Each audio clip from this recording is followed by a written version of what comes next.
Hey everyone, I'm Stephanie. And I'm Sandy. And this is the Italian American Stories podcast.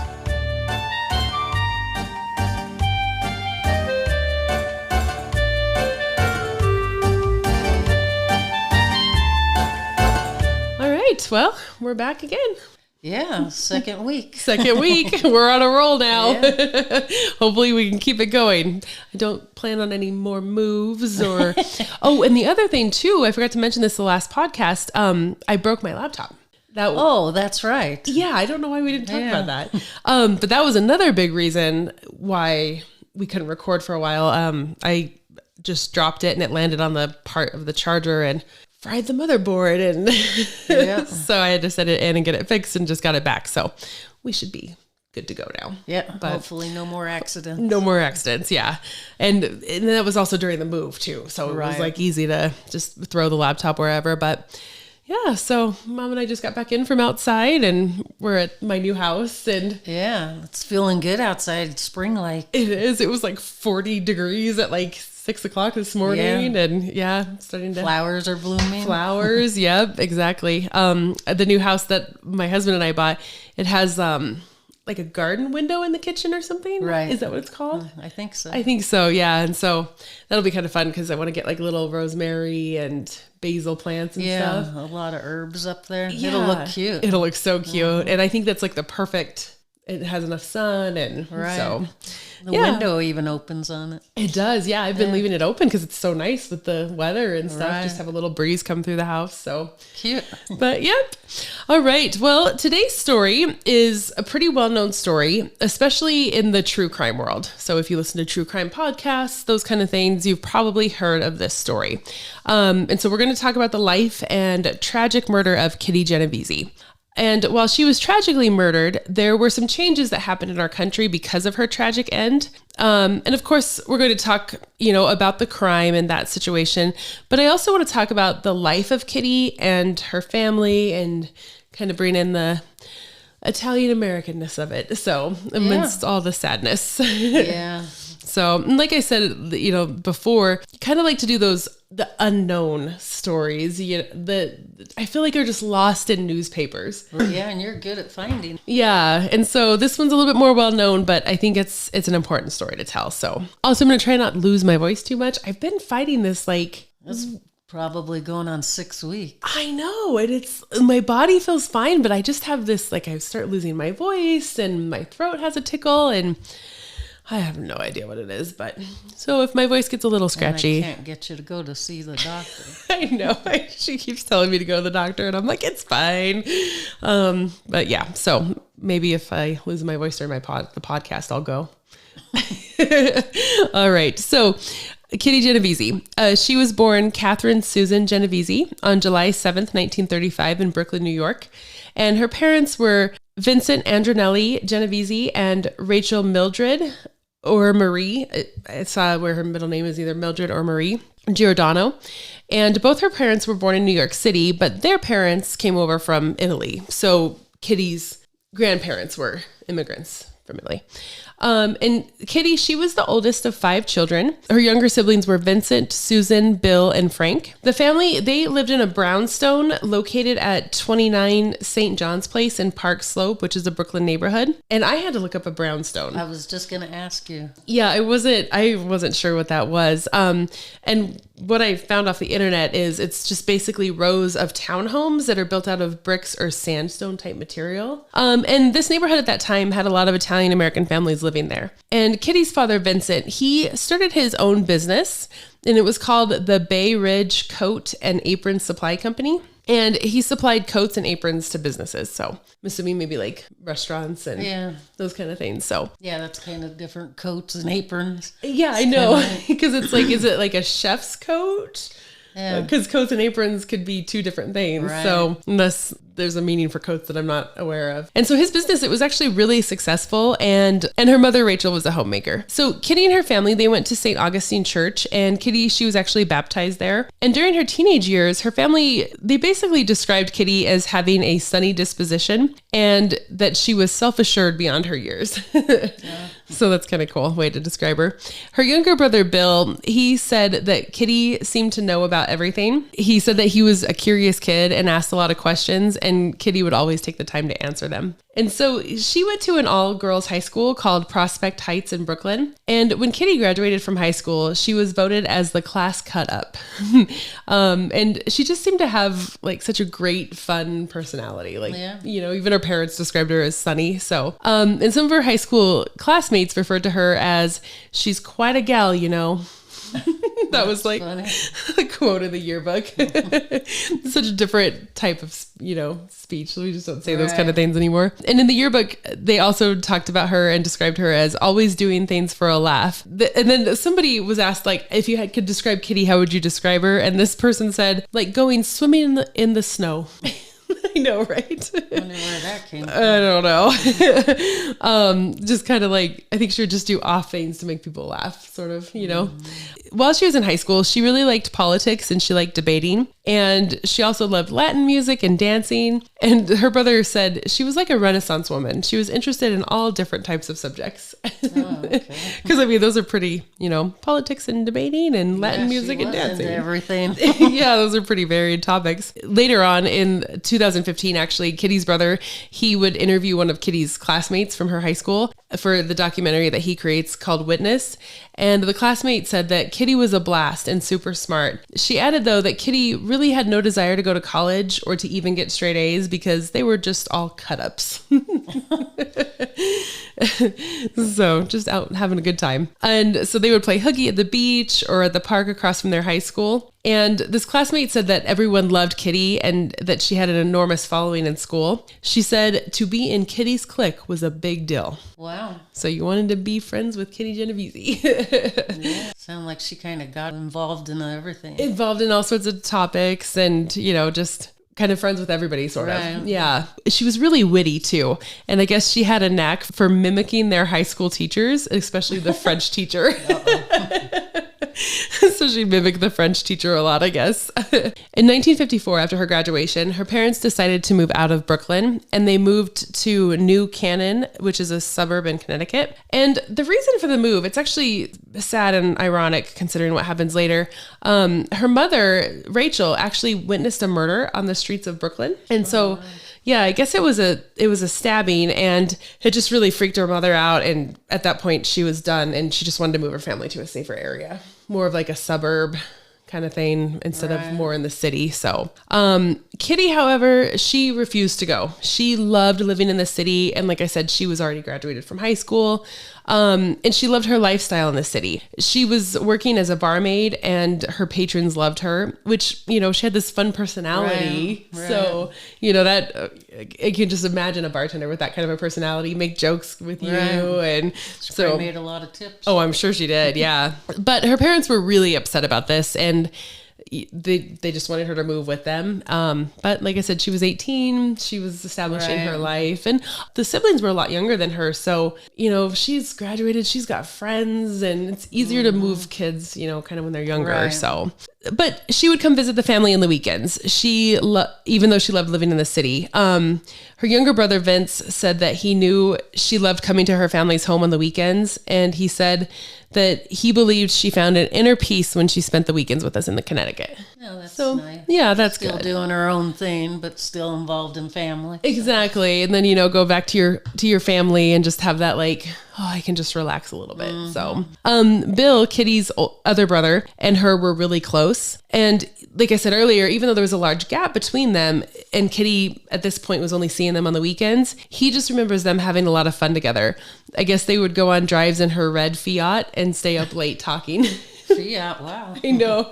Just those little almost jelly bean type cars. And another reason she actually didn't go to Connecticut at this time was she was engaged to be married to an Army officer, Rocco Anthony Fazzolore. And so they actually dated while he was in college and she was in high school. And the couple married October 31st, 1954. But the marriage, it didn't last, and it was actually annulled that same year and officially dissolved in 1956. So I think they... I wonder what happened then. I'll actually talk about it a little bit later. Oh, it's kind of, it's kind of interesting because there's a few things that come up where it kind of makes sense. But yeah, I mean, it didn't even last a year. So, because October 31st, 1954, and it was annulled in 1954. There's only 2 months left. So, and so after this, Kitty became fiercely independent. She just wanted to be on her own. And she kind of worked various secretarial jobs during the day. And like I said, she was a barmaid during the night. And she started making so much money that she was able to get her own apartment in Brooklyn. And with her being a barmaid, there's, it actually leads to this really famous picture of Kitty. And it's actually a mugshot of her. Oh, and it's just so great. She's just like looking into the camera and she has like this slight grin on her face. It is such a great photo. And her hair is kind of tousled and I'll post it on Instagram, but it's a good photo. So her and her friend Dee, who also worked at the same bar as her, they actually got busted running a betting system out of the place. Out of the bar. And so they were basically taking the patrons' money for bets on horse racing. You know, she was arrested and released the same day. It wasn't, like a big thing. I mean, we don't want to get arrested, but making money. Yep. And so, like I said, it was only a minor charge. But she never told her family. Like they had no idea. And since they lived in Connecticut and not New York City, they most likely wouldn't hear about it or see it in papers at that point. So, but regardless of the arrest, Kitty continued working at this bar, and it was called Eve's 11th Hour Sports Bar. And she eventually became the manager and was able to quit her secretarial jobs and just go full time at the bar. Wow, that's a lot of work all day at secretarial and then not much all night. All night. I mean, she probably worked till 12, that's 2, what I would and guess. That's a lot. Yeah, that's some tiring shifts right there. And at this point, she was making really good money. She was bringing home about $750 a month, which today is about $7,600 a month. Good grief. I know. 7,600. What did I say? 76,000? Oh, which today is about 7,600. Wow. I know. That's a lot of money. Yeah, I wonder what she did with it. Well, she actually ended up saving a lot of it. Like she lived in an apartment, but she had a dream to open up her own Italian restaurant one day with her dad. Oh, nice. So so she was just making this money and just stocking it away, so that her and her dad could do that. So how cool is that? Yeah. And actually, speaking of her dad, her dad's name was Vincent. He recalled that one time Kitty told him, "No man could support me because I make more than a man." She's gung-ho. She is, yeah. And so, like I said, she just kind of continued working and saving money for the next few months. But in 1963, her life would change. March 13th, 1963, exactly 1 year before she dies, Kitty met Mary Ann Zelenko. One reason Kitty wanted to stay in New York City was the city was more suitable to her lifestyle. So Kitty was a lesbian and she was able to live more comfortable in New York City versus moving to the suburbs of Connecticut. There was places that she could go. It was, when it's 1960, so it's not like super accepting at that time. But so Kitty's younger brother, Bill, said that he was unaware of Kitty's sexuality. He had no idea. After Kitty's death, Bill actually does this big documentary, and I'll talk about that later. And for the documentary, he reached out to her ex-husband to interview him for that documentary. And so this kind of answers your question about what happened with their marriage. And he reaches out to Rocco, so her ex-husband, just kind of asking, can you tell me about the marriage? What happened? Just wanting to fill in the gaps, basically. And Rocco replied to him in an email and said, quote, "My relations with Kitty shall remain a mystery forever." And so that's all Bill got from Rocco. So, but I mean, you can kind of speculate, she was, regardless of her sexuality, she was a very strong, independent woman, and she kind of wanted to do her own thing. So, and Bill also mentioned that even though they would have those late night talks driving around in her red Fiat, he questions how much he really knew her because he had no idea that she was a lesbian. But at the same time, during those drives, he was so much younger than her, she's not going to talk to him about, even you're just not going to talk about your relationships with your younger brother when he's that young.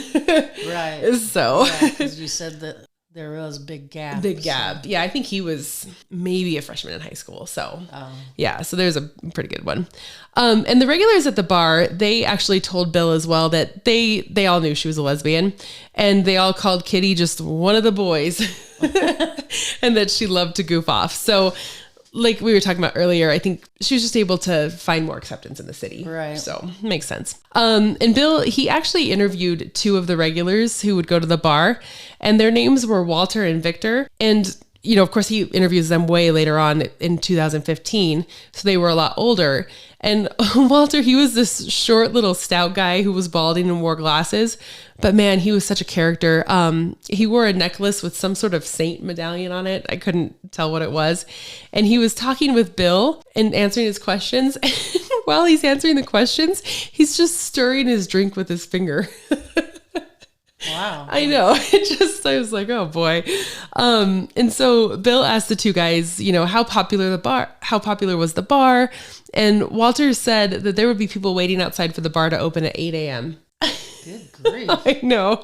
So, and Bill, he also asked if Kitty was ever tough on the customers. And they told him a story about how one night she had to kick a guy out of the bar because he was always yelling and being obnoxious. But other than that, they described Kitty as being a sweetheart, and they actually used the phrase pussycat. So. Okay. Just a different time. Yeah. And Victor said that even the Kitty was just such a nice person that she even came to visit him and his family at the hospital when his youngest daughter was born. So. Oh, that's nice. That's really nice. But let's go back to Kitty and Mary. So they met at a bar called the Sween Rendezvous. And this was an underground lesbian bar in Greenwich Village. And Mary, she was also a bartender, and she loved to paint on the weekends. So they had, you know, bartending in common. Right. So Mary, she told Bill later on in that documentary, The Witness, that the night they met, Kitty came up to her at a bar and said, "Don't I know you from somewhere?" It's like such a typical pickup line. And so apparently they fell in love pretty quick, and they ended up spending all of their time together. In fact, they decided that they're spending so much time together, why don't we just live together? And so they ended up moving in with each other. And so they found a second floor apartment next to the Long Island Railroad in Kew Gardens, Queens. And the neighborhood, it was not a bad neighborhood. People reported leaving their doors unlocked. And, you know, keep in mind, this is 1963, 64.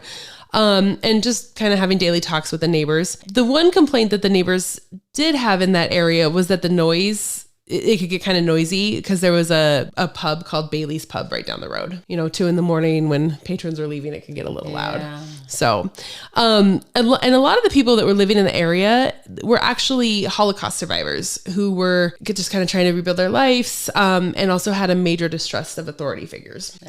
Which keep and keep that in mind, the distrust of the authority, because that'll kind of come in later. So across the street from Kitty and Mary's apartment were the Mowbray apartments. So like I said, you know, it's just a busy area, lots of apartments. There's a pub there. The rail line is there. So just a lot going on in this neighborhood.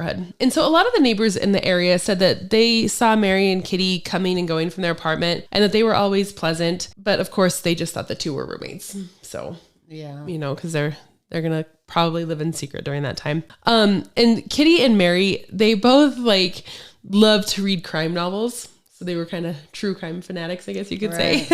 And they just had bookshelves in their apartment, and they just filled the bookshelves with all these different types of books. And Kitty, she really loved nonfiction. And Mary recalled that one time Kitty told her, quote, "I just like what's real." So, and this is kind of a funny story. One time, Mary and Kitty, they got in a big fight. It's kind of funny, Mary and Kitty, because I know. It just kind of dawned on me.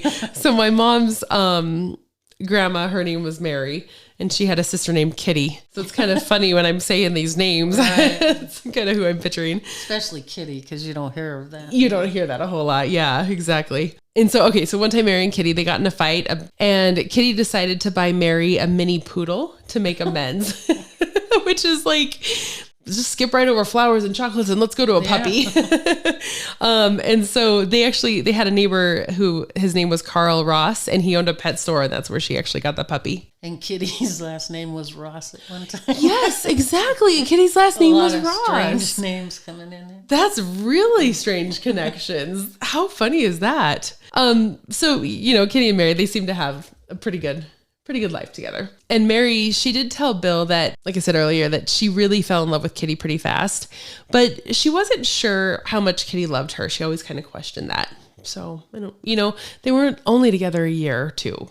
So it's not a long time.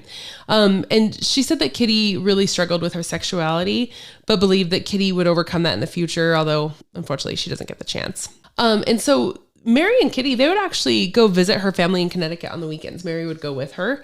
But Bill said, everybody just assumed they were roommates. That's how she portrayed it. However, Mary said in an interview later on that she thinks Kitty's mother knew that they were more than roommates. Mm-hmm. But her mother was always really kind to her, and she had nothing but nice things to say about her mom. Sadly, though, after Kitty's tragic death, the family never saw Mary again. Tough situations. It is, and they were only together a year, and Mary lives in New York. So, but let's go ahead and get into the sad tragedy that takes place on March 13th, 1964. So, like I said, 1 year. Exactly to the day that they met each other. Isn't that bizarre? Yeah. I mean, and you think about everything that's happened. So like they met each other, they bought an apartment together, they got a puppy, they filled their apartment with things they love, all within a year. That's a lot. And so Kitty, one night, she is finishing a shift at the bar and she was headed home. And so like I said, she drove that little red Fiat, which, that's probably kind of a cool little car, like kind of stood out a little bit. Mm-hmm. Yeah, not everybody has that. No, people look at stuff like that. Exactly, yeah. And so she got in her car and she was headed home. And I saw various times, but around a 45-minute commute to get back home from the bar. And you got to think at 2:30 in the morning, you're probably pretty tired, 45 minutes. Oof. Yeah. And so she was probably used to it though. And so when Kitty stopped at a traffic light, there was a man sitting in his car that spotted Kitty, and he decided to follow Kitty. And when she pulled into the parking lot for her apartment, the man, he pulled into a bus stop that was across the street. So he's obviously being sneaky and following her, which is so scary because she probably doesn't even know, Right. And it's New York. There's traffic everywhere. Yeah, it's not like they're the only ones on the road. Yes, exactly. So it's easy to kind of just slip by a little bit. And so the parking lot that Kitty parked in, it was about 100 feet away from her apartment. That's not very far. No. And so Kitty gets out of her car and she starts walking towards her apartment. And this man who's parked across the street, he also gets out of her car and he starts following her. He was also carrying a knife. So we can kind of see where this is going. And now Kitty, at this point, she actually spots the man and she starts running because she must have just had that feeling like something's up here. And then that time in the morning. Exactly. Yeah. While the cars might not be suspicious. No, but him following her. Exactly. And can you imagine turning around and probably seeing a knife too? Mm-hmm. Like then something's wrong. And so she starts running, but he quickly caught her and ends up stabbing her twice in the back. And at this point, Kitty starts screaming and she yelled, "Oh my God, he stabbed me, help." And Kitty, she was only 5'1" and 105 pounds.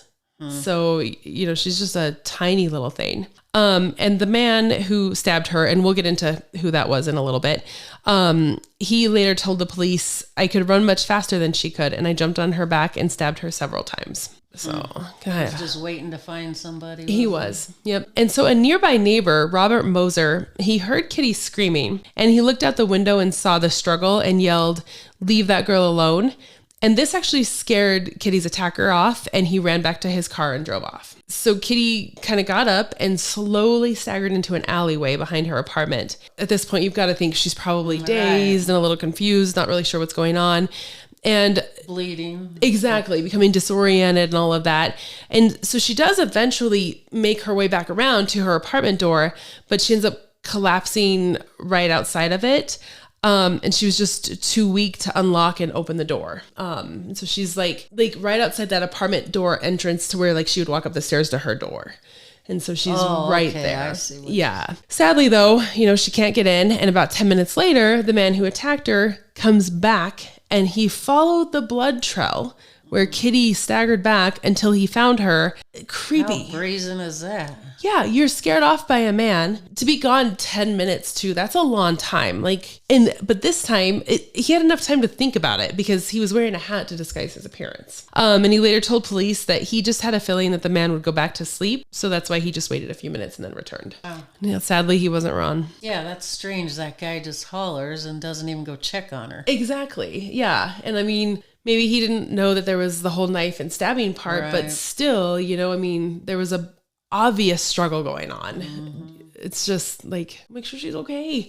Right. Yes. So now just a warning, this next part is a bit graphic, but we won't get into too much. Once he comes back and he finds Kitty, he started stabbing her again, and then he raped her. Just a monster. Yeah. Complete monster. He also stole $49 from her. And like I said, this all happened kind of right in that area, like almost like the foyer of like walking into the apartment before she got to her apartment door. Because at the crime scene photos, you can see where she must have somehow got in, or maybe he pushed her in to the foyer because she was right outside. And then you can see all the blood right there at the foyer. And then her apartment was just right there. You would think there would be other apartments around. Somebody would hear something. Because the commotion and everything, like it's just not a normal sound. Actually, one neighbor did hear something, and her name was Sophia Farrar. And she heard some type of a commotion, and she was curious. So she got up and went out to see what was going on. And at this point, the man who killed Kitty, stabbed her, he was already gone. So she opens the door, this Sophia, and she sees Kitty on the floor. And they were actually really close. They would spend time, just having coffee together and talking. And so she went out there and she actually cradled Kitty in her arms until the ambulance got there. And Sophia told the police, quote, "I only hope that she knew it was me, that she wasn't alone." I know, it makes me cry a little bit too. It's so sad. And Bill said that his family, especially his parents, didn't know much about Kitty's murder, but he wishes that they would have known that she died with someone who cared for her. So apparently, I don't think her parents knew the story about Sophia. Oh, wow. I know. Wonder why. I don't know. I don't know if it just didn't come out in the papers, or because Bill, her younger brother, he does so much research and investigating this story. Well, I guess I could see, why would they say the neighbor called? Well, you would think they would say the neighbor called the police and or the stayed ambulance with her. Exactly. Yeah. And later on, I'll talk about it. But Bill actually ends up interviewing this Sophia. She's a lot older, but that's just it's like what. Not that it's going to make it better, but it might have brought them a little bit of comfort to know that she wasn't alone. Yeah. So makes me tear up a little bit. Yeah, Mom's going for some more coffee. I think I will too. I gotta get through this one. And so sadly, Kitty, she did die on the way to the hospital in the ambulance, and she was only 28 years old. Wow. She had a lot going for her. She really did. She was so ambitious, and she had plans and goals, and just one monster takes it all away. So her parents were informed that night, and they drove immediately to New York. And Kitty's father, Vincent, was asked to identify the body, but he was too upset and just couldn't do it. I'm killing Mom here. It's a sad story. It's a heartbreaker.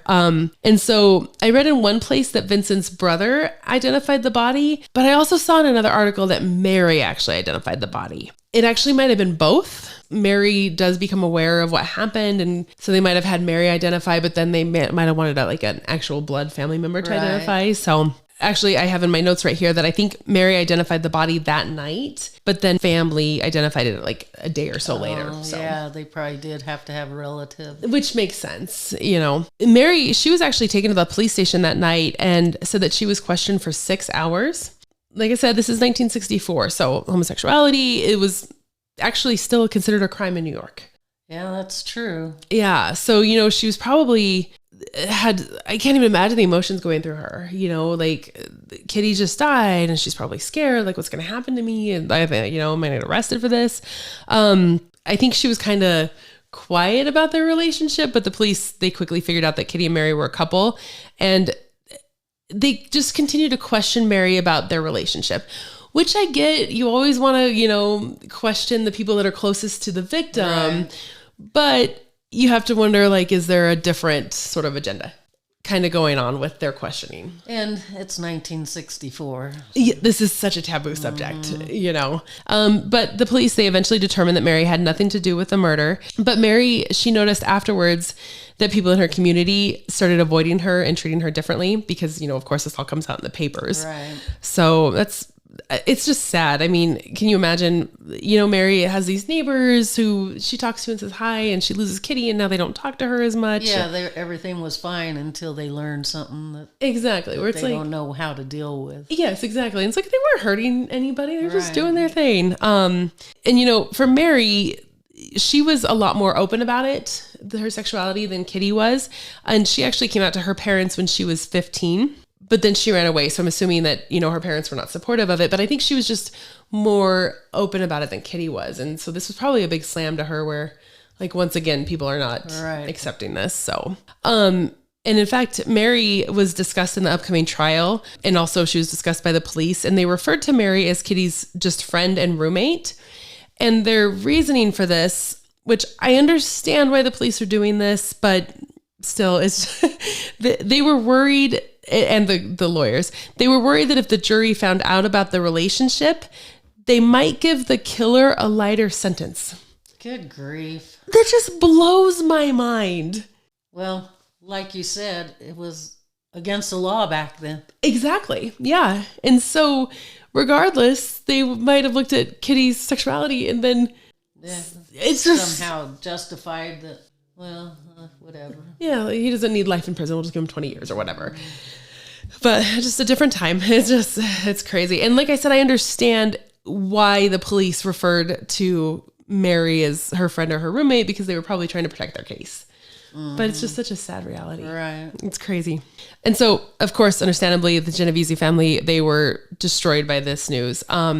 Bill said that his parents were, quote, basket cases. That's how he described them afterwards. And in the 2015 documentary that I was talking about, The Witness, Kitty's three brothers, Frank, Vincent, and Bill, recall what it was like at their home after Kitty's murder. Vincent said their lives just changed forever. Frank said that he remembers laying in bed and hearing someone at the door. So this was the night that Kitty died. And he stayed in bed and said he could hear muffled voices, and then the voices just turned to screams. So, it was probably the police officers coming to say, hey, your daughter's been murdered. And his parents answered the door, and he said he just froze in his bed and couldn't move. And so a lot of the neighbors and family members, of course, rushed to the Genovese home and offered any help. And Kitty's parents, they were just so distraught that they asked people to help them care for their three boys. So Frank actually ended up living with their neighbors for a while, the McSweeneys, for weeks actually after Kitty's murder.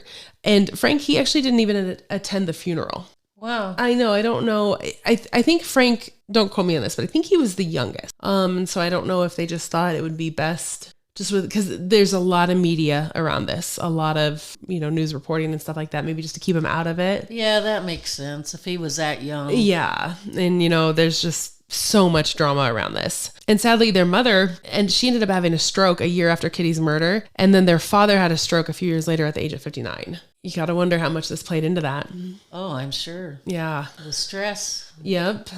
The stress and the sadness that you're dealing with and trying to wrap your head around it. Mom's just trying not to tear up over here. It doesn't take much for me, but this is sad. This is sad. And Bill said his mother's faith was what really got her through everything. And she ended up living until 1992 at the age of 79. Well, that's good. Yeah. So let's start talking about this monster that murdered Kitty. 6 days after the murder, on March 19th, 1964, police arrested 29-year-old Winston Mosley. Winston was described as an African-American man who was 5'8" and had a thin build. And so Winston, he lived with his wife and 3 children, and he worked at the Remington Rand as a machine operator. And he was actually born the same year as Kitty, I think, March 2nd, 1935. And it was said that Winston had a pretty troubled childhood. I couldn't find a whole lot of details on why it was troubled or what he was doing. He was often described as a soft-spoken and intelligent kid. And he had a fascination with ants. I saw this in a New York Times article and just thought that it was interesting. I couldn't really figure out what would he do with the ants, when he got them? Was he burning them with a magnifying glass? Was he putting them in like what are those? An ant farm? An ant farm? Yeah. So I don't know. I just thought it was kind of interesting. So I threw it in here. And so in 1961, Winston married, and him and his wife had 3 children together. And Winston, he worked during the day, but his wife was a nurse and she worked nights. And so this is kind of an interesting tidbit.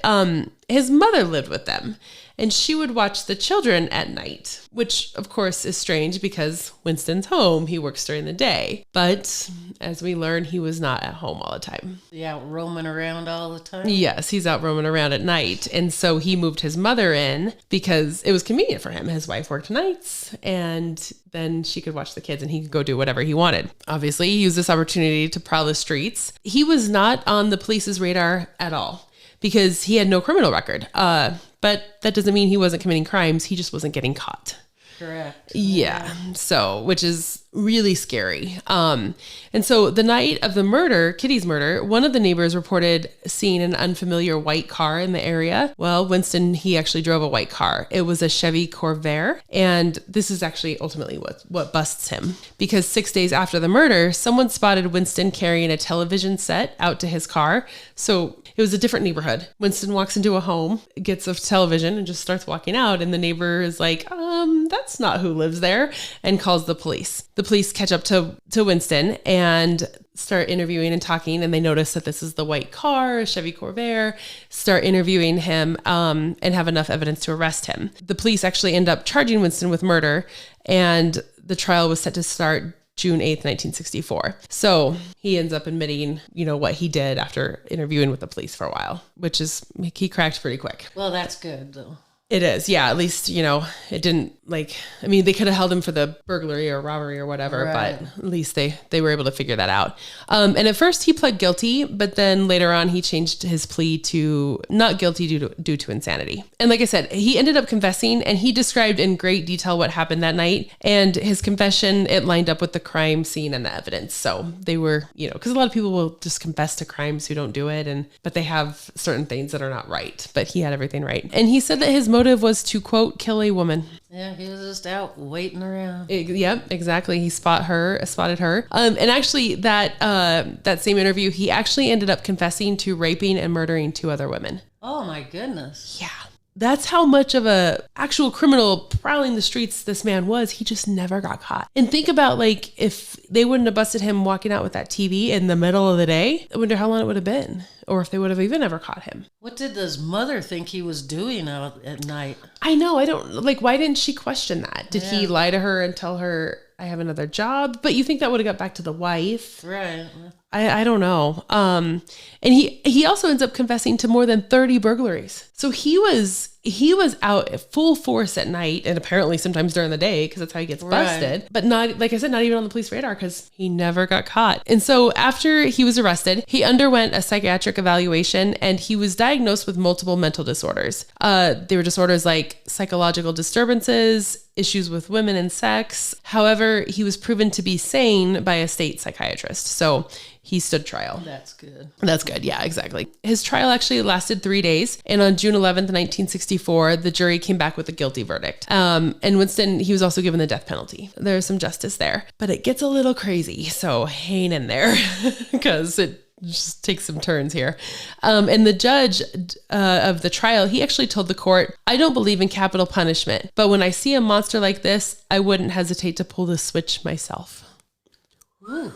Yeah, that's quite the statement right there. Can't say that nowadays. No, no, you can't do that now. But 3 years later, they changed Winston's sentence from death to life in prison. So interestingly, none of the Genovese family went to the trial. And can you imagine?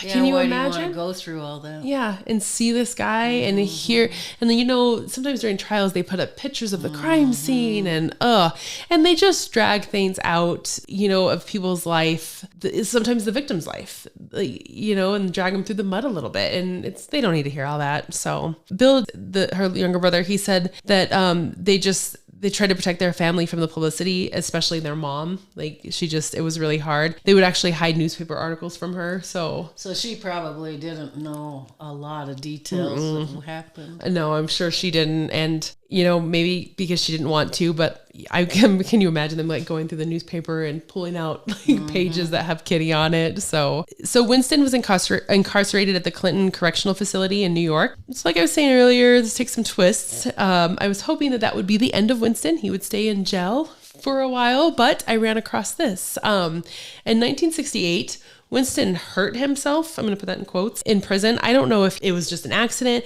but regardless, he had to leave the prison and go to the hospital. While en route to the hospital, he overpowers a guard and takes his gun. So I feel like this was plotted out because if you were truly hurt, you wouldn't be able to overpower somebody. Right. So I feel like he did this. That happens a lot, I've read. Yeah, exactly. Just to get out of the prison for a while, just to go somewhere else. He ends up escaping and he makes it to a vacant home and stays there for 3 days. This is another warning here. This gets a little rough. Sadly, the couple who owned the home returned while he was there. So I don't know if maybe they were selling this home or something. They're on vacation. Yeah. And Winston, he ties up the husband and rapes the wife. He didn't kill them though.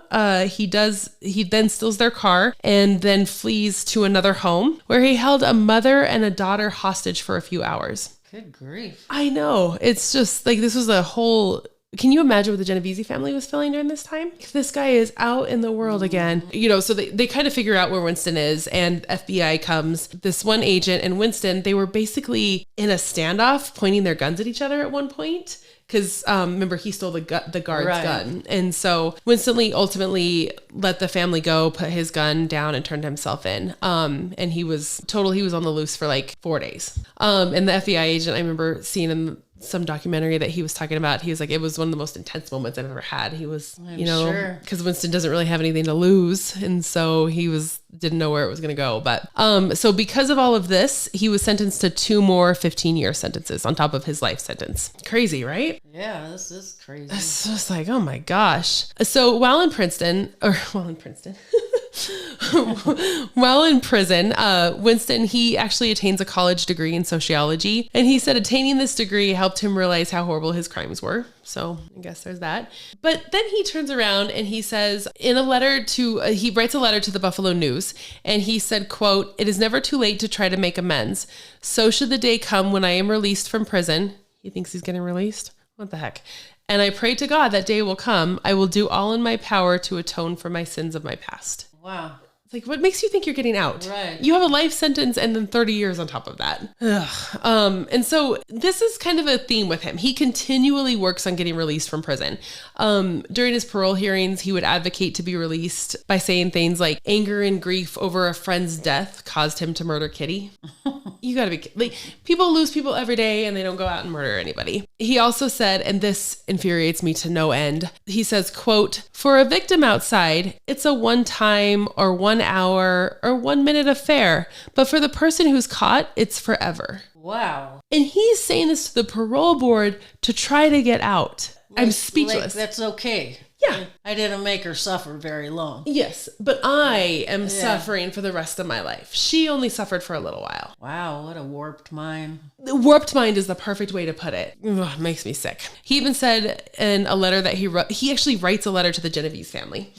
I know. And apologizes for, quote, the inconvenience he caused. Inconvenience? Mm-hmm. This man is a psycho. Exactly. I mean, the Genovese family, though, they said that they never received a letter from him. So I don't know if he was just telling the parole board that he was trying to apologize to the family. Who knows? But luckily, the parole board, they continued to deny his request, stating reasons like you still minimize the gravity of your behavior and did not exhibit much insight.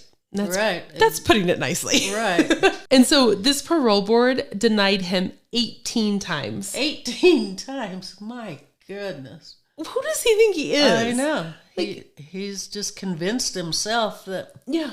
I paid for it, so let me go. So let me go. I need to be free because I've done my time. And 18 times, the gall of this guy. Unreal. So, but in 1995, Winston thought he found a loophole in the system. And I feel like this probably came pretty close to getting him a new trial. And he actually ends up appealing his court case to a federal court. And he said the reason was because there was a conflict of interest with his defense attorney. He said that his attorney once represented Kitty on a case. I'm assuming it was that betting case. Remember when her and her friend were betting with the horses? And so he said that that was a conflict of interest, which I can kind of see, but thank goodness nothing happened. But like, I feel like that was a close call where he could have got a new trial over that. Right. Because this guy never stopped trying to dig things up. No, he didn't. And he would have ended up doing the very same thing. Oh yeah, he wouldn't have changed. He would have got out and done the exact same thing. You're exactly right. And so when he appealed this case, though, all of Kitty's siblings came to this hearing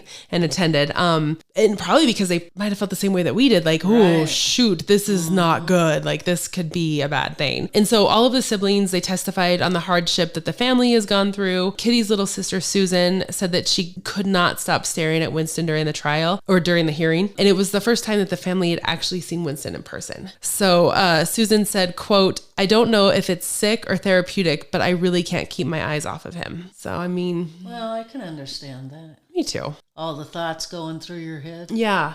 And you're looking at this guy and like, you're the one who did that. And now you have the audacity to try this. Thankfully, though, the judge denied Winston's request, saying the attorney gave Winston good representation. And Winston died in prison on March 28th, 2016. So oh, thank goodness. Now we are officially at the end of Winston. Winston is done now. So I ran across one tidbit that I thought was so chilling. After Winston murdered Kitty, he actually got in his car and was driving around, and he pulled up to a red light and noticed that there was a man pulled over on the side of the road who was sleeping in his car. And Winston went over to him. I don't know if he like knocked on the window or whatever. And when the man woke up, Winston told him he better get home, and then got back in his car and drove off. I don't know if he was like on this power trip, like, hey, you're real vulnerable. Somebody could get you. You better go home. How weird is that? It's just kind of chilling. So, but at the beginning of the episode, I talked about how, even though this is such a tragic story about Kitty, there were some changes that did come forth because of it. What I want to get into now is what is called the bystander effect. It was actually coined as a result of Kitty's death. And the bystander effect basically claims that the more people who witness a crime, the less likely they are to get involved. Kind of the idea that like, well, someone else will call, someone else will help, you know? And you got to think about when we were describing the area that she lives in, there's apartments, all the apartments in her building, there's apartments across the street, there's the pub, there's the rail line. So there's a ton of people who may have witnessed this murder, and people might be thinking somebody else is probably somebody calling. Already called in. Yeah, so I don't have to worry about it. So by April of 1964, people were asking questions like, why would people turn away from someone being attacked? This is all a result of her case. And one psychologist said that they were fascinated with the drama, but too scared to know what to do. So it's almost like a Frozen aspect too. Like you just kind of freeze, like, what is this really happening in front of me, you know? And people even started debating whether people in cities were less likely to help versus those who lived in a more like country rural type setting. Which that's never good because that's plotting people, people against each other. Now, this theory, it has come under attack in recent years. And a psychology professor said that the bystander effect makes it sound like people won't help because they are apathetic, but instead it's because they truly just don't know what's happening. Like, it's not a normal thing that you see every day. And so you're almost like in shock, I guess you could say. And in 2015, a district attorney, Charles Scholar, told Kitty's younger brother, Bill, that, quote, many of your sister's neighbors really heard everything that was going on. They heard the screams, knew that an attack was taking place, and knew that it was a violent attack. This Charles Scholar worked on the case back then and interviewed people. And he said, they all heard it, but didn't know what to do. So good example. So they admitted it to him. Mm-hmm. Wow. Yeah. And so basically for years, the story was that 38 neighbors heard Kitty screaming and getting attacked and basically did nothing. In fact, there was in the New York Times 2 weeks after Kitty was murdered, there was a headline that said 38 who saw murder didn't call police. So, not only do you have this tragic murder happening, but you have this whole other aspect of nobody helped her. So back then, you just called the police station. Yes, there was not 911 yet. You would call your local precinct. Oh, okay. Or you'd call the operator and say, I need to get to the local precinct. And actually... Yeah, I forgot about the operator back then. Yep. Yeah. And actually, 911 is also going to be a result of Kitty's murder. Wow. I know. So back to that New York Times article, in one part of it, it says, quote, for more than half an hour, 38 respectable, law-abiding citizens in Queens watched a killer stalk and stab a woman in 3 separate attacks in Kew Gardens. Not one person telephoned the police during the assault. So, I mean, imagine reading this article. You know, it's the New York Times, it's a massive newspaper. You're probably in shock, like, 38 people, you know, but we'll talk about it and kind of go through it. So let's talk about some of these neighbors. I'm going to read through some accounts, and these are the following accounts according to that district attorney, Charles Scholar, who worked the case. He said that there was actually a doorman. He was in the apartments across the street, and he was just finishing his shift when he witnessed the attack. And Scholar said that the doorman did nothing. Instead, he got into the elevator and went to his apartment to go to sleep because it was the end of his shift. So that's not great. Especially since you just had to pick up your phone. I know. It's just kind of, well, like you talked earlier, it's that mental. Like, am I really seeing this? Yeah. You know, there's a lot in true crime too, where people will run across a body and they immediately think, is that a mannequin? Is that a doll? And because your mind almost tries to protect you from the shock or the trauma and tries to trick you into like, well, and even if your mind's not trying to trick you, it's just, we don't see that every day. You're like, there's no way that's a real body, you know, it's got to be a mannequin. Yeah. And so after the first stabbing, when Kitty kind of had to stagger behind the apartment, one man witnessed it and called his girlfriend and told her, you know, I just witnessed this woman getting attacked. And his girlfriend apparently told him to not get involved, so he didn't. And I'm not trying to like make an assumption or anything, but I think also there was a different mentality of like during that time, like that's not our business, that's a family thing, don't get involved, you know? Yeah. But this feels different, you know, I mean, this is an attack. And a lot of people it's not just a screaming match. Exactly, yeah. And to be fair, a lot of people did think that this was a domestic between a husband and a wife. You know, another woman, she told the authorities that she was too afraid. And another woman said that she was so scared she could hardly catch her breath or talk. Irene Frost, she was a neighbor who lived in the area, said that she heard Kitty's screams and also saw her laying in the courtyard. So like for me, at that point, it's like if you hear the screams and then see somebody just laying there, red flags. You know, you'd be like, call somebody. Yeah, it's not like you hear screams and then, like you said, it's a screaming match and the 2 people walk away. Right. She's laying in the courtyard. There was also a younger woman in the apartments, and she said that she heard Kitty scream 3 times. Then she looked down, and just like Irene Frost, she saw a woman lying on the ground, but there was a man who was standing over her and beating her. Another witness statement, Mr. and Mrs. Koshkin, they heard the attack, and Mr. Koshkin he wanted to call the police, but his wife told him that it probably wasn't necessary because the police probably already got numerous phone calls. So there's that bystander effect. We talked about that. Yeah. One unnamed neighbor did call the authorities. So, and then another neighbor, Carl Ross, he was the guy who she bought the puppy from. He called the authorities as well. But before calling the authorities, he called his friend and asked him what he thought he should do. Wow. Isn't that crazy? Which is really funny because Mom and I yesterday, we were out just kind of running around town, just doing different shopping things. And I don't even know how we got on the subject. We were talking about stories. And remember, I asked you about the time when you were watching your grandma's house. Yeah. And so her grandma was in the hospital. So Mom and her older sister, Mary, were watching her grandma's house. And Mary was at work, right? Right. And so Mom was like, you were like 15? Yeah, maybe 14. 14. And so she was home, and so she went to go get groceries. So she just walked down to the Safeway that was just down the road. And when you got back, I noticed there were scratch marks on the door. Yeah. The knob. On the doorknob. But you went in the house. Right. So she goes in the house, and you're putting the groceries away, and then you hear a knock at the back door. Right. And you can't get to the backyard unless you reach over the wooden fence and unlock the latch from the inside. From the inside. So you're already on kind of alert because you see the doorknob, and then you hear this back door knock. So she said that you opened the door, or you looked out the door. Right. Did it have a window in there or something? So I didn't have to open the door. Thank goodness. And there was a man standing standing there in a trench coat, Yeah. black trench coat, Yeah.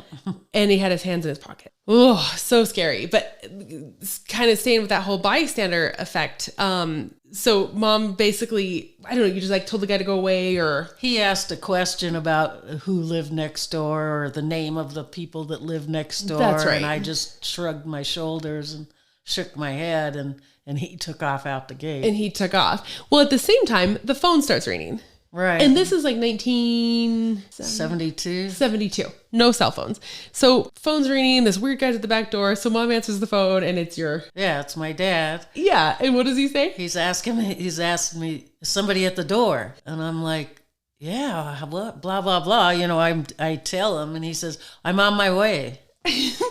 Which is crazy because you're probably like, how the heck does he know? Yeah, I did. I didn't understand how he knew, Yeah. you know, because his shop was probably 4 or 5 miles away. Yeah. But he knew. And so when he gets there, he tells my mom that the neighbor across the street saw this man trying to get into the front door. And instead of calling the police, Right. he calls her dad her dad had a drapery shop, Tip Top Drapery in Denver, calls the shop and says, hey, I know your daughters are staying at your mom's house right now, but I just saw a man try to break into the house. And so kind of the same thing, like this guy calls a friend first to say, like, what should I do? I see this woman getting attacked. Right. And so then your dad's like, call the police. Right. And so her dad calls the police and then gets over there. But kind of that same thing where it's like, and Why do you...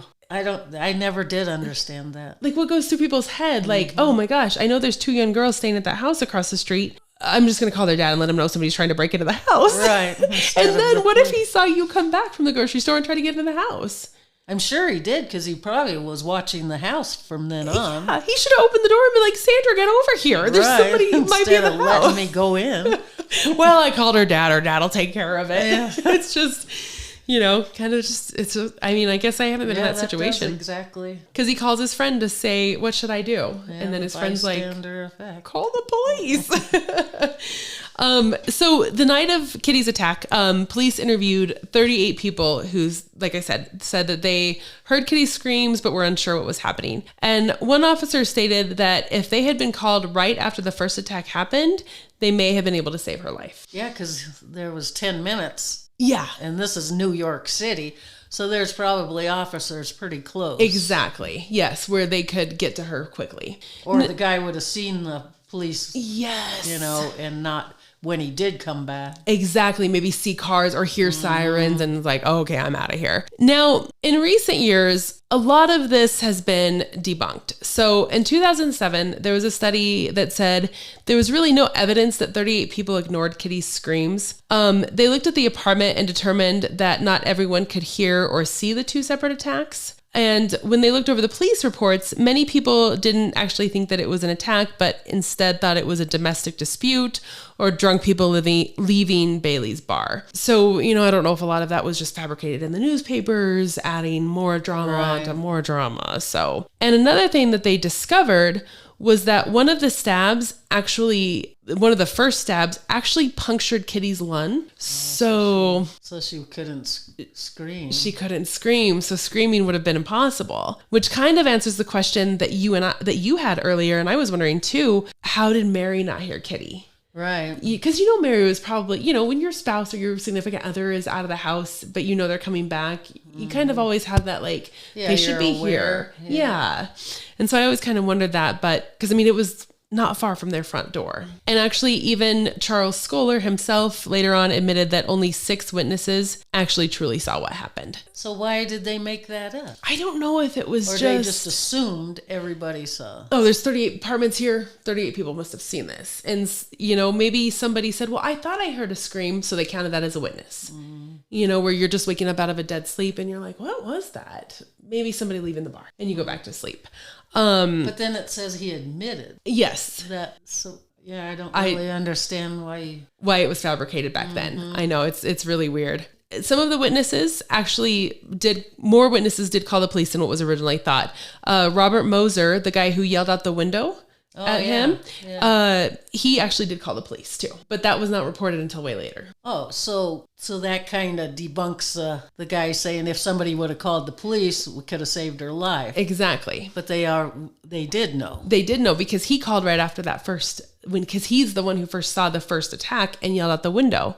So it just doesn't make sense, right? Right. Because if they should have got there early. I don't know. It could be a lot of different possibilities there. But basically this irresponsible reporting, whether it's from the police or the newspapers or both, ultimately turned the attention away from the fact that Kitty was murdered and turned the attention to the neighbors. And sadly, these neighbors, they were scrutinized and kind of torn apart for years.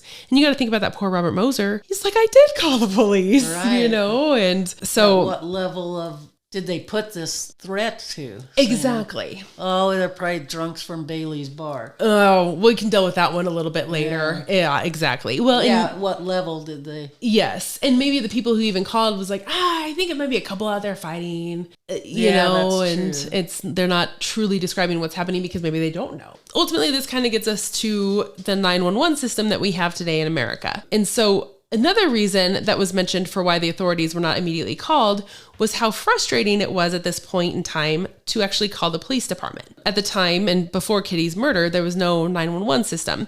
People would either have to call their local police station or dial 0 to get the operator. And so it was said that sometimes if you just called your local precinct, you would get rerouted to someone who couldn't help you or didn't know, might have just been like a secretary or somebody who was like, I don't really know what to do with this. Or it was even hard to know if you were calling the right precinct. And you think of these big cities, you go from one little area to another, it could be a whole nother precinct and you think you're calling the right precinct and they're like, oh, we don't take care of that area, you got to call somebody else. This could take a whole... this is a long time ago. 1964. So people were obviously outraged by Kitty's murder and outraged that there were supposedly all these witnesses. And so this led officials to actually campaign for a unified emergency response protocol. And starting in 1996, the whole country started pushing for this national emergency number system. And Kitty's murder was continuously mentioned in the legislation that was trying to pass the national 911 system. Wow. That's kind of neat, huh? Yeah. It's like the little silver lining that comes out of this. So, yeah. And in fact, that's a good way to put that. Yeah, exactly, because it's such a tragedy. So, in fact, in 1968, the first 911 call was made in Haleyville, Alabama. So 4 years later, we start getting this process going. This is 1968, and I'm gonna kind of go back to Winston here for a second, because he was still alive when this whole 911 system was being created. And in 1977, he wrote a letter to the Times claiming that he knew his crime was bad, but some good came out of it. He said, quote, "The crime was tragic, but it did serve society." And the Times actually published his article, and it spanned 4 columns. This whole letter and discussion they had with him. And he's referring to this whole 911 system was implemented because he killed Kitty and that was the service that he... Oh, he's trying to jump on that. Yes. Pat me on the back, let me out. Exactly. How disgusting is this guy? Again, warped mind. Warped mind. Yeah. So I've talked a lot about the documentary that her brother did. And so I kind of just want to touch on that. There's actually a couple. And this first one is around 2002, the History Channel. They approached Kitty's siblings about doing a documentary on her case. And the siblings weren't thrilled about it, but they agreed to be a part of it since they knew the History Channel was going to do the documentary regardless. So that way they could at least have a say in it. It was just kind of a short one. But in 2015, a documentary called Witness was released, and Bill, her younger brother, was very involved in the documentary. In fact, he pretty much stars in it and kind of runs it. And I watched it. It's pretty fascinating. And it gives a lot of insight into the family, which is, it's kind of cool because you can see their family. Wow, that's neat that you watched that. Yeah, it was really, it was heartbreaking. There's a couple times where I was like, oh, geez. And so Witness is basically the quest of Bill to find answers, peace, and forgiveness for what happened to his sister. He's kind of that family member that just can't, not that anybody's ever going to let it go, but he's constantly searching for some answer. And it's sad because you can see it, how much of a toll it takes on him. So, and I love the documentary, and I want to kind of end the episode with this because this is where we'll get a little bit more insight into the family and who Kitty was. So we'll see that Italian-American part. And so in the documentary, there's a lot of home family footage. Like they're recording like birthday parties and playing out in the yard. And it's really cool. And you get to see Kitty's siblings later on in their life, kind of towards the end of the documentary, and they have their kids, and it's cool. So that's neat. It's really neat. And so just a little background information on Bill, the younger brother. He served in Vietnam, and sadly he lost both his legs in Vietnam. Oh, wow. I know. It's real tragic. He graduated from high school 2 years after Kitty's death. It felt like he just had this like strive to serve. And I don't know if that might have stemmed from Kitty's death. Like maybe even at that young age, he was wanting to figure things out and to try to help. And so he almost connects this feeling of duty that he has for serving his country to Kitty's death. Kind of like he can't sit back and do nothing or be a bystander, which is kind of ironic. And so the documentary, it starts out with Bill questioning what happened with the 38 witnesses. And he went through, it's crazy. He has the whole trial transcript. He has 911 call logs, testimony, witness statements. I mean, it's amazing what he has. And he begins trying to track down the 38 witnesses. A lot of them are deceased by this time. It's 2015. This happened in 1964. Right. So, but who he really wanted to track down was Sophia Farrar. And if you remember, she held her at her till the ambulance. Exactly. And so that's who he really wanted to have a conversation with, which I get. I mean, that's the woman who comforted your sister in her last moments. So, and he surprisingly found out that she was still alive in 2015, but he could only get a hold of her son, Michael. And so Bill gets a hold of Michael, kind of explains the situation, who he is. And Michael says, well, I'll talk to my mom and see what she wants. But Sophia, she was really not excited to talk to anybody about Kitty's murder. There's a reason for this, because years back, a reporter asked her, so this is probably in the 60s, if she would do it again. So basically, would you comfort Kitty? Of course, Sophia said yes. That was my friend. Of course I would comfort her. But the reporter said that she said no, she wouldn't have gotten involved. So this reporter completely takes this comforting woman's words, it completely turns them around to almost fit that narrative of bystander effect, I don't want to get involved. And so that, of course, really hurt Sophia, and she never spoke to the press again and would hardly ever speak about Kitty's murder, which I can't blame her. Right. I mean, she was almost a hero. She was a hero in this situation. And they completely stomped on her. I wonder why. Was he searching for something that was going to make a big deal with his name on it? I think so. Yep. How sick is that? People are... Ugh. But because it was Bill, Kitty's younger sister, requesting to talk to her, she eventually does agree to talk to him through her son, Michael. She basically tells Michael the story, and then Michael tells Bill. She tells, how heartbroken she was and that she really loved Kitty. Like I said earlier, they were close. Kitty would come over, and Michael was alive during this time. He was just a little kid, but he kind of remembers Kitty, and said that his mother and Kitty would, quote, talk about whatever women talk about. And so, he remembers them having coffee and just kind of sitting around. But throughout this whole thing, Sophia eventually kind of opens up and decides that she does want to meet with Bill. Oh. Yeah. And it's towards the end of the documentary, and it's really... I'm going to try not to cry during this. It's a really heartbreaking scene between Sophia and Bill. So Bill goes over there and meets her, and Mom and I are trying not to look at each other because we're going to make each other cry. And Sophia, she completely broke down when she was telling Bill what image has stuck in her head for over the years. And she said that she's never forgotten the black leather gloves that Kitty was wearing, because she said the gloves were slashed from Kitty holding up her hands in defense. Oh, wow. So all these years, that's that image that Sophia has had in her head. Oof. But, it kind of turns a little bit more positive. Bill shares family photos with Sophia, these are Kitty's nieces and nephews and that kind of stuff. And so it was really sweet. And I'm glad that he got to meet with her, because she was the one light at that night in that situation. So, well, she was convinced that he was honest. And the brother. So he's looking for genuine answers. So, right. Yeah.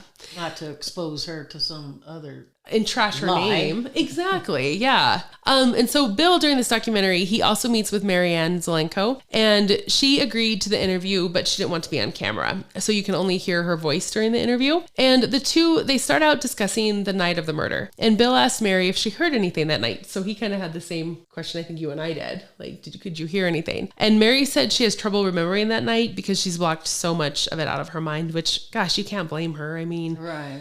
oh, and she told Bill that after the funeral, their father came to the apartment and said that he wanted the dog since it belonged to Kitty. So remember, Kitty brought that little poodle. But Mary told him, no, he can't have the dog because it was her dog. The thinking was that that was Kitty's dog. I think the dad had good intentions here. Like, that's Kitty's dog. I'm going to take it home. That'll be a part of us. And I think he really thought for his wife, like that would help comfort her. Oh. So, so that Thanksgiving after Kitty was murdered, Mary woke up one morning and the dog was gone. And so he took the dog. He just took the dog. I don't know how he did because it was an apartment. And so Bill actually tells Mary that he remembers seeing the dog around that time. And everyone in the family thought, oh, this is going to be so great for our mother. It'll help comfort her. But actually, it really upset the mom. Like, she was pissed about it, to be honest, and demanded that the dog go back. And so I don't know if maybe she knew that, because I think the mom kind of knew what the situation was with Mary and Kitty. And so maybe she knew, like, that dog should stay with Mary. That's more comforting for her. I have you guys. Mary needs the dog. Or maybe it was just one more upsetting thing for her. I don't know. Then Bill said the dog just disappeared one day and Mary never got the dog again either. So I don't know if Bill gave it to another family or what, but. Or the dad. Or the dad. Yeah, sorry. Vince the dad. So, and Bill felt really bad about this and apologized to Mary. He's like, oh my gosh, I'm sorry. Like, but I'm sure his dad had good intentions for it, and at those moments after you lose somebody, you're just looking for anything, Yeah. And then since he went and stole it. Yeah. I guess they probably felt, do I turn a bit? Yeah. Like, do I knock on her door and say, sorry, I stole your dog? Here's your dog. Yeah, that would be a hard thing to do. Mary, she tells Bill, like, she never really healed from Kitty's death and that she actually slept with Kitty's shirt for a really long time. So it's, just hard on everybody involved in this situation. Right. One of the next big events in the documentary is when Bill decides that he wants to meet and speak to Winston. Yeah. He just, because Winston was still, the documentary came out in 2015, but it probably took a couple years to record, and Winston died in 2016. So Winston was still alive at this time. And Bill said that he just really wanted to know what Winston's life had been like over the last few decades. Now, Bill's family was not thrilled about this. When he told them, the look on their faces, because it's you can see it during the documentary, he tells them. So they're all sitting down at a dinner. They've got Italian food on the table, and he tells them, I'm going to try to meet Winston. They all were just pretty quiet and just kind of looked at him and seemed a little shocked. Like, what are you talking about? So his brother, Frank, asks him, what question are you trying to get answered? And when are you going to be satisfied? Because I think, they probably understood, like, okay, he needs to keep doing this for himself to heal. But that was probably a big thing. Like, oh my gosh, what is this? Like, where is this going to stop? And Bill tells Frank that he doesn't really know. He doesn't know what he wants answered. And that one question ends up leading to another. And he said that it's hard to let go when he doesn't know the whole truth. And maybe he's thinking, if I talk to Winston, maybe I'll know some more truth. And Frank actually tears up at this point and said that they're still talking about all of this 50 years after Kitty died. Everybody just deals with it differently. But ultimately, Winston refused to meet with Bill. And Winston, his excuse for not meeting with Bill was that he was tired of being exploited. Oh boy. I know. He just plays the victim the whole way. Yeah. And it's like, you are not the victim here. Not the victim. And after all those years, he still never admitted that he was the wrong person. Exactly. Yeah. He's like, oh, I killed her, but look at all the good that came out of it. And it's like, you are so twisted. But in a really strange twist, Winston's son, Stephen, agrees to meet with Bill. So, because remember, Winston had children during this time. And Stephen is a reverend. I would say that the meeting started off a little tense. It was not... How much did this Stephen know? I don't know. I think Stephen had he was looking at this whole situation through a different lens than Bill was. and they came into this situation. They met at Bill's apartment. Bill had ideas about, or Stephen had ideas about who Bill was, and was looking at this whole situation differently. And so it was definitely a little tense. They were both wanting the other to see where they were coming from. So to Stephen's credit, he was empathetic to what happened to Kitty, but truly believed that his father was reformed and should be released from prison. When Bill disagreed with this, yeah, you should see Mom's face right now. And so Bill disagrees and says that he's worried that the dark side of Winston would come right back. Stephen got a little defensive at this point and said that it was basically just a crime of passion. But Bill reminds him that he killed 2 other women before that and the robberies. And Stephen doesn't really have much to say on that. He kind of just... And the escape from prison.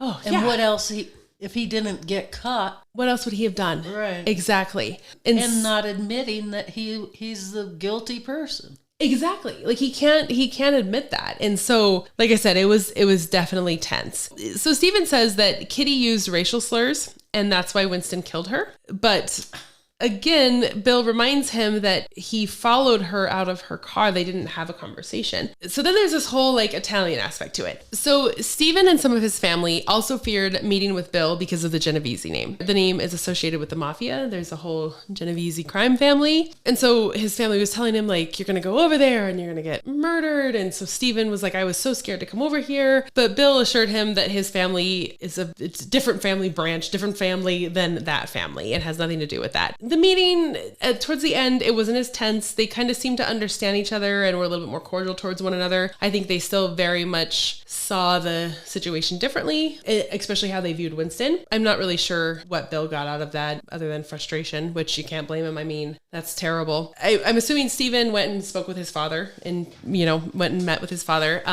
because then Bill receives a letter from Winston later on. Oh, wow. Yeah. And the letter was pretty out there and honestly pretty twisted, which doesn't surprise us with Winston, with everything that he says. So Winston said in the letter that he was not the killer. So at this point, he's saying he's just completely denying murdering her, but that he was the getaway driver for the real killer. He said that he was hired by an Italian mobster to drive him to Kitty's place. And he said that Kitty owed the Italian mobster money. So he was just basically waiting in the car while this Italian mobster went and killed Kitty, which he just completely pulled this out of nowhere. I don't even know what to say to it. It's just so frustrating. Yeah, he probably read a book in prison. So of course, Bill, even in the documentary, you can just tell he is just blowing this letter off. Kind of lets the whole Winston aspect go. I think he realizes he's not going to get anywhere with Winston or with Stephen. Like it's just not worth his time. And so he lets that go. Now, I want to talk about something that Bill does towards the end of the documentary because he's constantly looking for answers. And so he hires an actress to play Kitty. And this actress walks the same route and made the same movements that Kitty did the night that she died. What Bill's looking for here is he wanted to hear how loud the screams were. And this actress actually